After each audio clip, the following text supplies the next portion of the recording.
Kamis 23 Oktober 2020, Desa Kampung Muara Aman melaksanakan kegiatan pembagian BLT penambahan. Berbeda dengan BLT sebelumnya, bantuan penambahan kali ini bernilai Rp300.000 per KPM. Penambahan bantuan ini tetap mengacu kepada Peraturan Menteri Desa terkait perpanjangan bantuan langsung tunai atau BLT dana desa untuk 3 bulan berikutnya. Pada kegiatan ini dihadiri Camat Lebong Utara, Babinsa, Babin Kamtibmas, Sekcam, serta perangkat desa Kampung Muara Aman.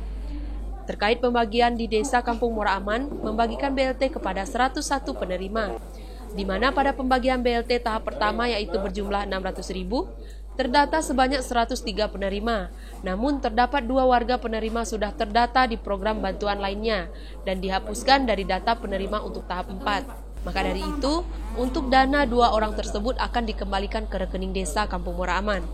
Alhamdulillah, pembagiannya lancar pada hari ini.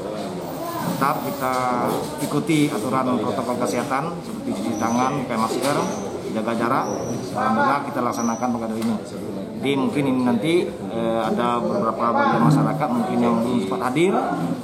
Jam-jam seperti ini mungkin kami dari pemerintah desa memerintahkan para kadus untuk memberitahukan kembali kepada masyarakat yang belum pengambilan BLT di tahap keempat atau bulan keempat ini. Ya, uangnya dapat digunakan sebaik mungkin, ya. Memang tidak seberapa tapi cukup membantu untuk warga masyarakat Desa Kampung Muara Aman. Terutama Kampung Muara Aman ini paling banyak penerima daripada BLT ini.